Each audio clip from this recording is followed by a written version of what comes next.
Hey everybody, welcome to smarthelping.com. I'm Jay. I hope you're ready to learn.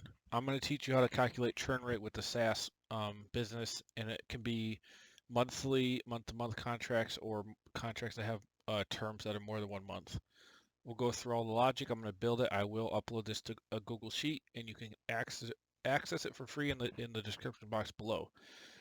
Before I get started, don't forget to check out smarthelping.com. If you go to the SaaS page at the top, I use the method I'm going to talk about here. I use an enterprise SaaS model with 3 tiers. I use it in this rolling revenue forecaster. I use it in this SaaS pricing simulator.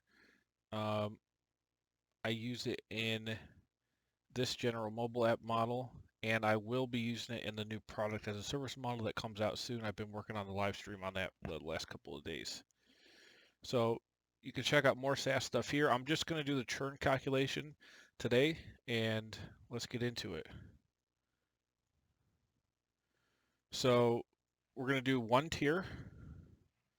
So here's my customer price customer tier. We're going to go over a period of 5 years. So one tier, very simple. All I need to calculate here is how many customers are added per month. Because remember, you can't really calculate churn. You know, for a customer to leave, they have to first come in and be onboarded. So we have this customers added. Very simple. Let's just do a random number, rand between, let's do, I don't know, 20, 35 and 100. So here's your customers. We'll go over 5 years when we need to know the month and the year. So we'll go round up here.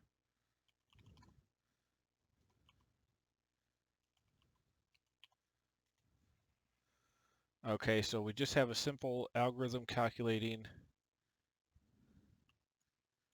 how many customers are being added each month. That's the first thing. Let me go, let's go for a full 5. Okay, so we have that. Let's just copy and paste values there. This is just arbitrary numbers of customers added per month. So that's my main input. I'll freeze this. And now that I have this, we have to do matrix calculations. It's the only way to do it correctly. And I'll show you why at the end. So let's go. I usually do matrix 1. And to do this, you do months at the top. And we go months going down. You can follow along with me pretty easily. So we're going to go 60 months down.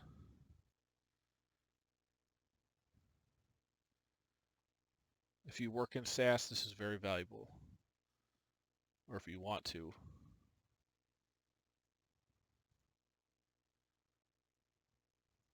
Five, 6, 7, 8, 9, 10. Okay, this is the best in practice methodology. This is the most correct way. You can talk to a billion-dollar company. You can talk to a startup. This is the best way to forecast SaaS churn. And we're going to do it churn by percentage of customers leaving as well as dollar amount. Okay, so we have our matrix here. The first thing we need to calculate is when the customer joined. So I simply do an if statement, and I want to calculate if this month equals this month here, then I want to pull the number of customers that added, otherwise 0. I want to drag that down and over, so I'm going to lock going down here and lock going over here. And sheet 1, we're going to lock going down here, but we want it to drag over still. And you'll see this little, you can see the customers added like this. So this gives us a nice reference point. That's our first matrix. Next, we need to know the age. And I'll show you why in the next step. So this is age. Age, we do a count function. or logic string. It's if this is greater than 0, then 1, otherwise 0 in the first row. And then to count forward, we drag this over 1, and then we adjust the formula to also account for if B63 is greater than 0, then B63 plus 1, otherwise 0. Otherwise do the first string. Whoops, B63 is greater than 0, B63 plus 1, otherwise do this. Okay. So now I have a nice count. So I know the age of each cohort because I need to know that to know where they are at in their life, and based on the churn rates, I can calculate the churn. So I have age. Now that I know the age and the count that joined each month, we need to define the churn. And I'll just put monthly detail matrix, and then I'll have something like a validation where I'll put here we want to define in months. We have, and this actually is where you can define if it's month to month or not. So let's say, where do we want to put this? Let's add another space here. And let's say contract length in months. So your contract length in months, it could be 1 if it's month to month, or it could be 12-month contracts or what have you. Let's put, if we put, let's say 6, just an arbitrary number. Then this needs to calculate every 6th month, and we say what's the renewal rate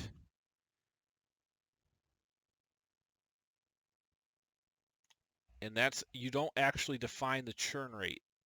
The churn rate is a result of these other calculations.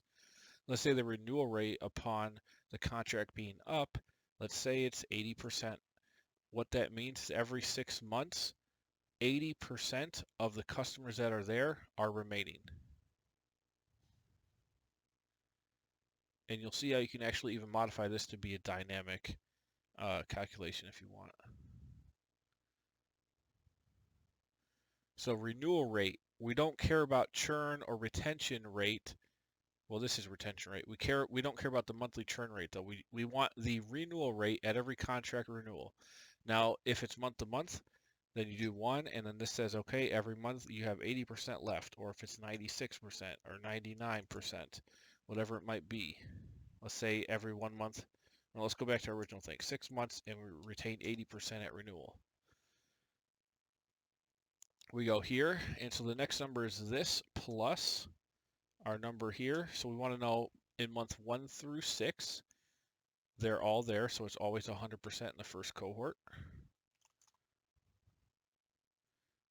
And then on month 7, it's going to be this amount left. So this can be dynamic. And then we simply say this.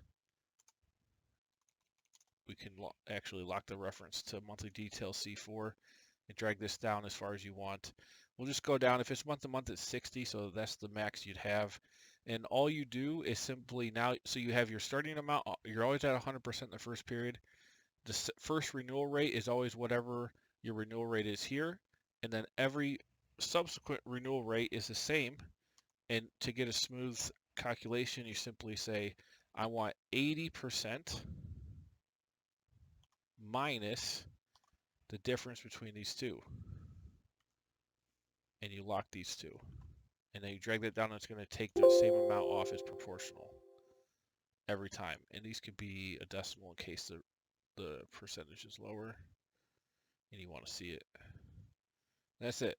Oh, and then you also want to use the max formula. So you want to wrap this in a max and say, I want the max value of this or 0 in case, because you never want to go negative with this. It doesn't make sense to go negative.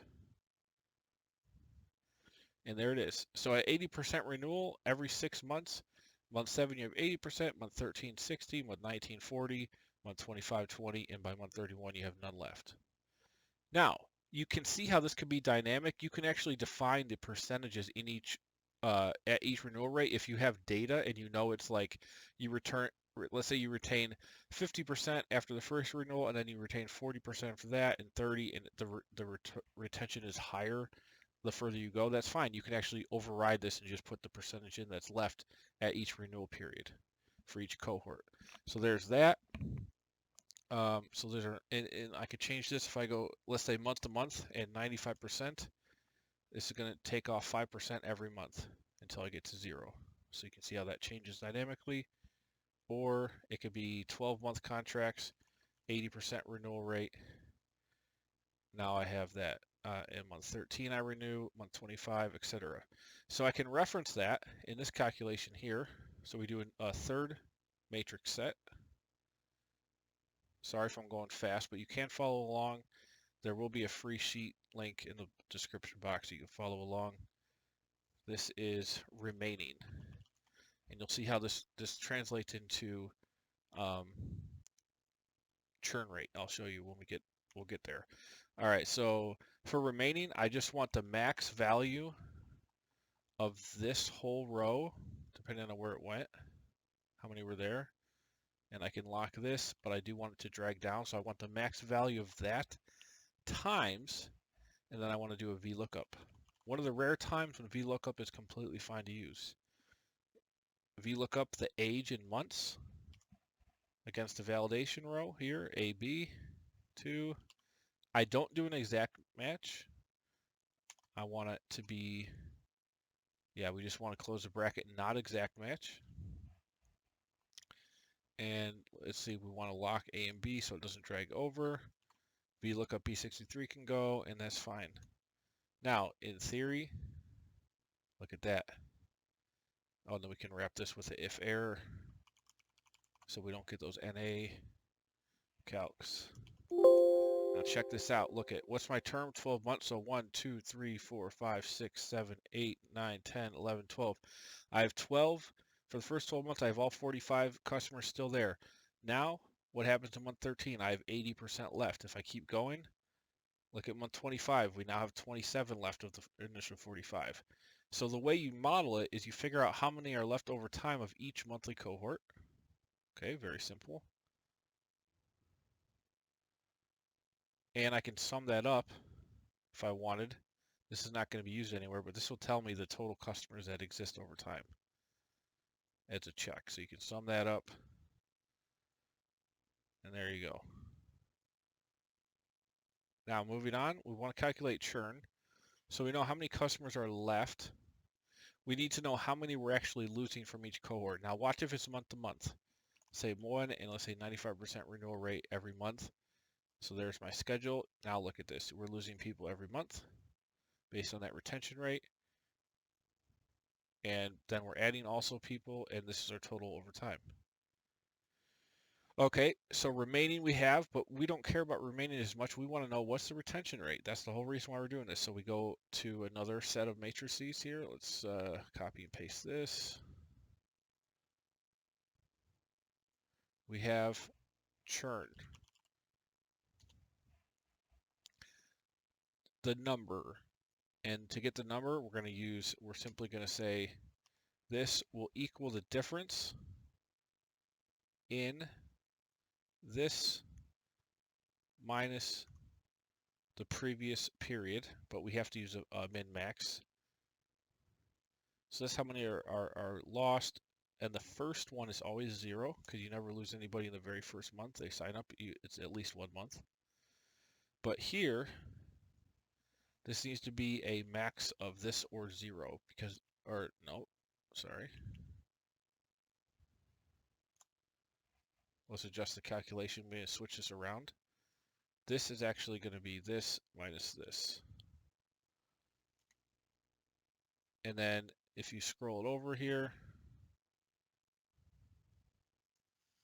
and down, you see we don't want those negatives in there on the very first month, so we'll do a max of this and 0. There you go. So we drag this over. Now we can see our actual churn, number churned in each cohort over time. So that's how much we're losing. And you see it takes 20 months if we have a 95% retention and the contracts last 1 month. takes 20 months to deplete a full cohort. There's our churn amount every month, right? So we have our churn rate or churn amount. We need the churn rate though. So to calculate the rate, what do? Well, we do a little schedule here saying beginning customers added, lost, ending, churn rate. Okay, so beginning, you always start with 0. Added is this number here. Lost is coming from the matrix tab here that we just did. Ending is beginning plus added minus lost. I'm trying to do this quick. Right, so here's that, and then also set the beginning rate here in the next month to the ending amount here. And now we have a quick count. Here's the customers. There they are. Churn rate, we simply take the amount lost here divided by the beginning customer count. That's it. There's your churn rate calculation. Now you see it's kind of different than you might expect, and it's really dependent upon how many customers were added in when. And you can see even with the 5%, or you're essentially saying a 95% renewal is saying every month you lose 5%.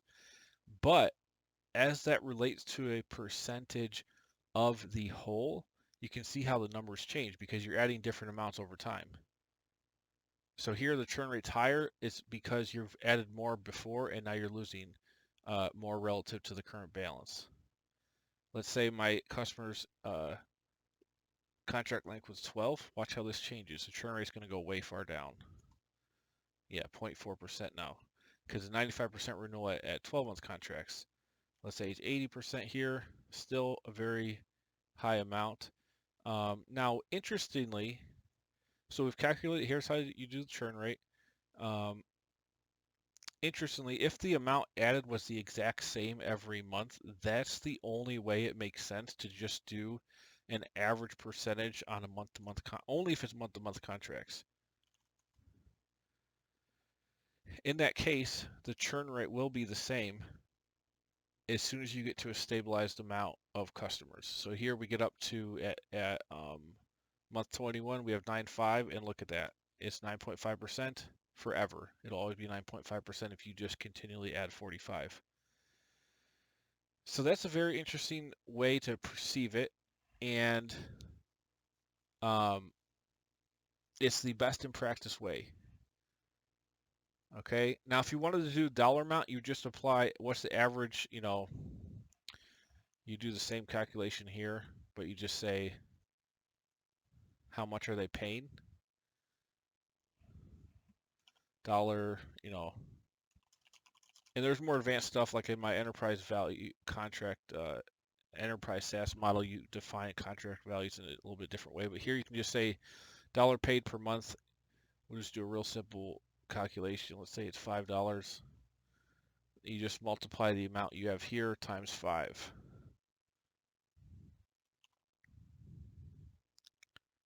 And that's it.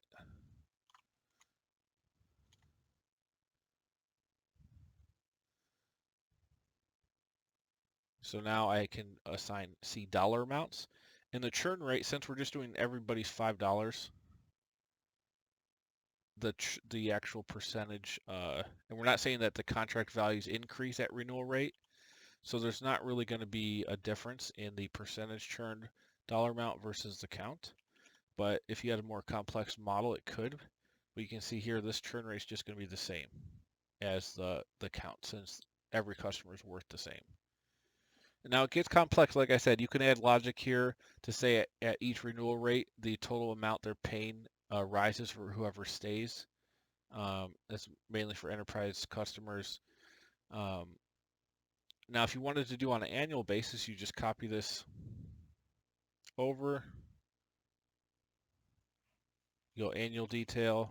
Let's show 5-year calculation, because a lot of times you need to see the annual churn. Okay, so we have a 0 count. We don't need this. We don't need this. This is 0. We just say added is going to be some ifs. Monthly detail here, added. If the year is matching this, and let's lock here and here and here. Okay, so here's added, here's lost. Same calculation otherwise. Same calculation here, except for now you're going to do the amount paid per, well, let's see. You couldn't actually, you'd have to calculate, since they're different contract values, this has to be a sum ifs as well. And you would really just say, if you're doing annual revenue, you can't really calculate it based on the amount count here because you have different amounts over time. So you don't have an amount necessary. Let's see, how would you do this on an annual basis?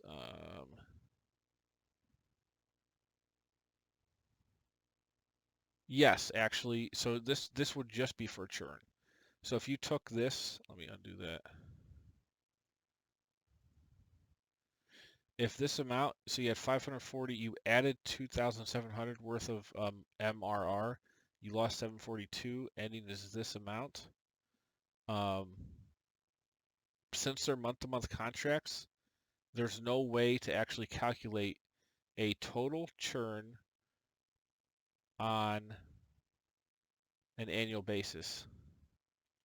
It actually doesn't make sense here. Because you're adding some and losing some over time. So in theory, you can't really do a calculation. You'd have to know how many customers were, how many customers that existed at the beginning of the year are still remaining. Now you don't know that with this calculation. What you would have to do, let's think about this actually, this is kind of interesting. On an annual basis, you would have to look at how many customers, so the end of year 1, you basically would have this many, and of these customers at year 1, how many are left at the end of year 2 would be the calculation. And so it would be this amount, 18. And that would be the churn. You'd lose 18 of 25. Now to make that on an annual basis or aggregate basis, I actually never done that. It's always a monthly churn rate that you can do. Let's think about this. So this actually doesn't make sense. This gives you your customer counts over time, which is fine, but it's not your actual churn. It's not your churn at all. Your churn would be, I think you have to manually do this because you have to sum up each cohort. And you'd have to say, so if I did an example of this, I could say year 1 ending customer count. So we could go take the sum of this. Let's see, end of year 1 would be right here. And so this is how many you have at the end of year 1. And you want to see how much you have at the end of year 2 from that cohort. You would then go to the 12-month row here. So month 12, and I want to see at the end of month 20. Actually, that's the churn rate. We need to actually do the remaining amount. Hold on. So we take sum of the remaining amount at the end of year 1. So here's 392. So we could do an index. No, we couldn't do an index. We could not. No, we couldn't. Here's ending year 1, and then we do ending year 2, which would be at the month 24. How many are left of the initial 12?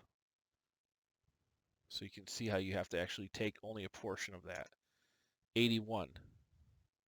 So you lost how many? Well, the difference between these two, 310. So your churn rate is this divided by this, 80%.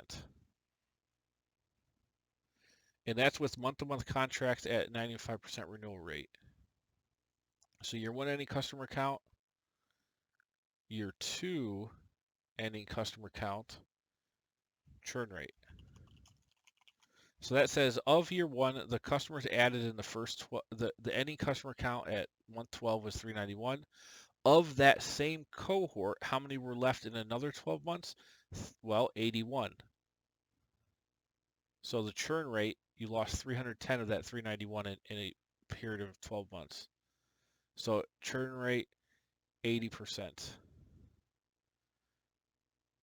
Now this is very interesting. If these were 12 months, actually you don't, so this is not relevant. None of this is relevant. Unfreeze. And I've actually never done this calculation in a sheet because it's not able to be dynamic, but you can manually go in and calculate it based on the matrix. Now the monthly churn rate is completely good. This can be automated, dynamic. It makes sense. If let's watch what happens if we say this is a 50% retention rate and a 12-month term. Okay, and I'll look at 1, 2, 3, 4, 5, 6, 1, 2, 3, 4, 5, 6. So here we actually churn rate for 12 months average, we have 66.7%, but that really doesn't mean anything. All you really care about is what the churn rate every month compared to the beginning customer count. And that's the number resulting from this renewal rate. If we go to our annual detail, look at that, 50%. Now why is that 50%? Because this is 50%. And the contract term is 12 months, so that makes complete sense there. That's exactly what it should be. And that will only be like that if you actually you only add the same amount of customers every month, I believe. So if you started changing this, let's say this is 44, it's 20. No, it's wait, still 50%.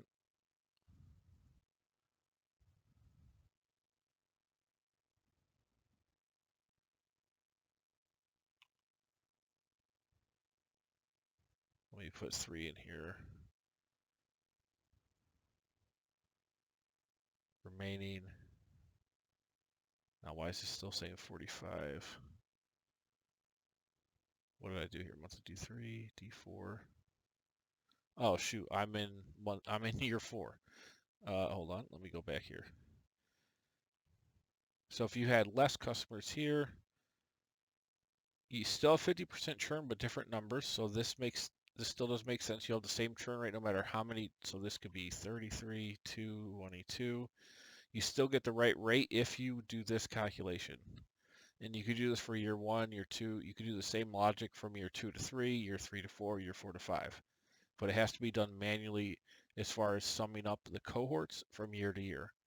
Now on a monthly basis, these numbers get wonky here because you've got different amounts of people adding over time, and then your actual count that are being lost is going to be relative to when they were adding in their the customers that were added. But this is correct, even though it looks kind of weird. That's the right churn rate. If we put this all back to 45, 1 month contracts. Now it's weird with a 1 month contract. You're losing, well, all of them in 100%. Renewal rate's only 50%. Let's put this at maybe 80.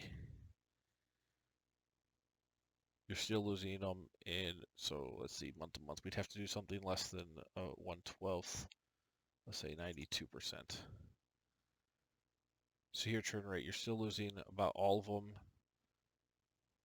Let me look at this. Yeah, I mean, 12 months, you only have 12% left. Let's do 96%.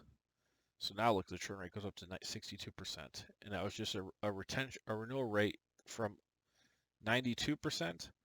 You have a churn rate of 99. If your monthly renewal rate is 96%, your annual churn rate is only 62 now instead of 90 something. So that's the importance of churn. This is how to calculate it on a monthly basis. This is how to calculate it on an annual basis.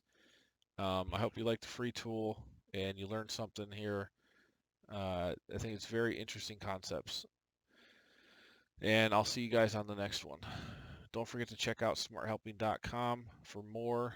templates. Like I said, you can get full financial models for SaaS companies here that have revenue, expenses, different tiers, freemium logic, expense logic, cost of goods sold, all kinds of stuff, terminal value, and I'll see you guys later.